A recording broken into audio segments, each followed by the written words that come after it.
Hey y'all, welcome back to Neon's Movie Reviews. I'm Neon, this is my review channel. Today I am talking about Scott Walker's The Frozen Ground. It came out 2013. But before I dive into that, I just want to say if you enjoy my content, please give this video a like. Share it if you can, it really helps out the channel.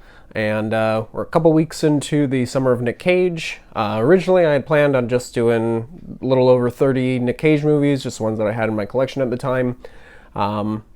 As the series has gone on, I've noticed that a lot of the films that I did not have in my collection by Nic Cage popping up super cheap on deals or are also available on streaming services. So this series is going to be extended for a bit. We are going to go through the entire month of August and possibly a little bit into September as well. So this is going to go a little bit longer than I planned.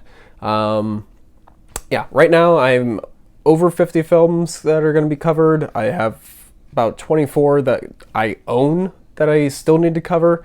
And then, yeah, there's still a bunch that are on streaming services that I have access to that I'm going to try to cover before they get pulled.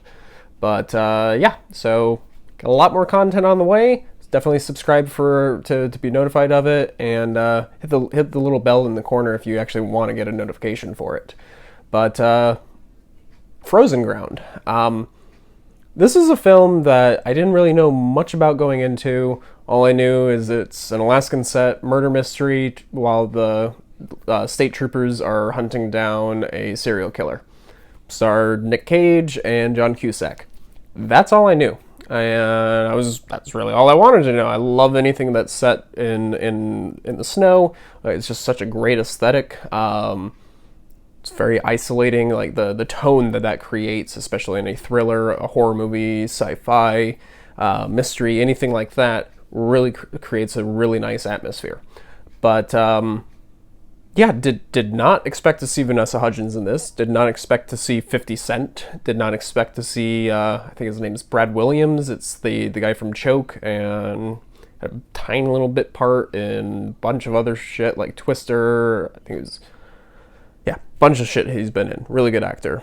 You've also got, I'm blanking on their names, but the guy from all the like old Mike Myers movies. It's always like, he's the principal in what was it? He's the principal in a Goofy movie. He's the guy who does the voice. Kind of looks a lot like the character too.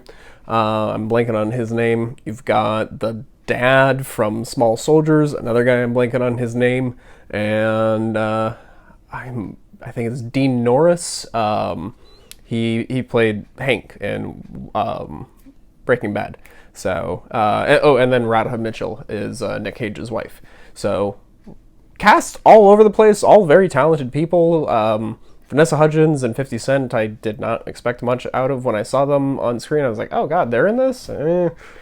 Really, really good performances by both. But everybody in this film. The biggest thing that I noticed just about the performances was I never noticed that I never saw the actors. I just saw the characters. Like, I recognized, oh, that's so-and-so. And then immediately, oh, no. That's the character that they're playing. They are not the actor. And that was really nice to see, especially with such a wide cast of big name people, like especially like 50 Cent and Vanessa Hudgens. I didn't really expect too much out of them, and it was really nice to see them just fully immersed into these characters. Also did not know this is a true story. Very, very disturbing when I started realizing that this was a true story at the end. They start popping up with the actual information regarding the killer. They start showing you real pictures of the people involved, and yeah, which prompted me to do a bit of research, which I don't normally do on these films, but if I'm intrigued enough, I will. I was curious to see how close this was.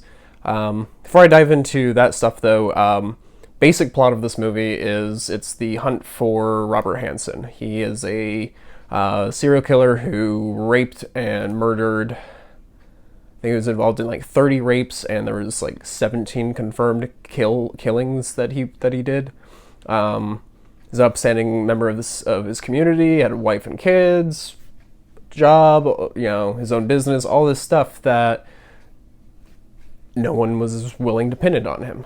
And Vanessa Hutchins, she plays this 17-year-old prostitute who he rapes and attempts to murder. She winds up getting away, and police let him walk. And then Nic Cage finds out about it, gets pulled into it, and it's more of him trying to convince her to stay and confront this as opposed to running away like she does with most of her issues. So really good performance by her. Really, really good performance by Nic Cage. It's really at that low point in his career in the early 2010s. Was not really the best time for him. But this was a really good performance. John Cusack was really scary as the serial killer, which is kind of funny. The last time that they worked together was in Con Air, and it was there. Now Nic Cage is playing the cop, and John Cusack's the criminal. That was kind of funny, but nothing funny about their performances. Like, they very serious the whole movie. Like, this film, there's not much comedy. There's not much levity. It's just very intense, very disturbing. Almost, it reminded me a bit of Zodiac and, that type of crime drama. It's not crime drama, crime mystery, true crime mystery. But, Scott Walker is the director. Never heard of him, looked him up. This is the only theatrical film he's done. He did a short prior to that, and I think he's got a couple scripts that are floating out there. But really, really impressive work by him. Apparently, he pushed back filming for 5 months until they were right on the edge of winter, so that way he got the aesthetic that he wanted. 99% filmed on location. Apparently, they actually used the real Robert Hansen house in all the shots showing the house, which is kind of disturbing. Must have been uncomfortable for the cast and crew to actually go through there, knowing everything. And also found out that the pictures of the victims and everything that Nic Cage is looking through or is showing other people are the real victims. Those are all real pictures. So that was, knowing that after the fact, that was it definitely made the film feel more icky afterwards, but in a good way. Like, I wasn't upset that it was harder hitting once I learned that. But I was fascinated by this film. It was really good, really intense. I don't hide by any means the fact that John Cusack is the killer. Like, that was not a spoiler. It's revealed very early on. It's more of, we don't have enough evidence to pin this on him. Let him go. That's the situation they keep running into. And so it's really good police work, really good murder mystery, and there's a lot of heart to it as well with Nic Cage and Vanessa Hutchins' characters.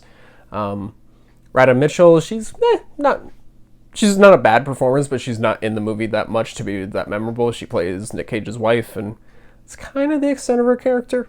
50 Cent, he plays Vanessa Hutchins' pimp, which he gave a really good performance, like really, really good. Brad Williams probably, for me, stole the show. I hope that's his name. I'm going to be really upset if that's not his name. I think it's Brad Williams, but he really, really good in this. Never once, I saw him, I was just like, oh, that's that guy. I like him.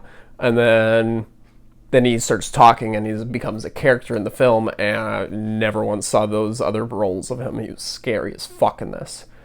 But yeah, really good all around. Today, after I saw it, I was just looking up like the actual true crime documentaries on it and everything, seeing how close it was. And from my understanding, they did their best to portray this as accurately as possible. There was a couple things that they tweaked. They didn't change, but they tweaked. Like, there's one scene where, like as opposed to having pictures and evidence already in the interrogation room, they're throwing them out during the questions, stuff like that. So nothing significant, nothing that was like breaking of the narrative, but it's just little things that made it more cinematic, more that made the pacing better. So all around, really, really impressed. I'm going to give this an 8 out of 10.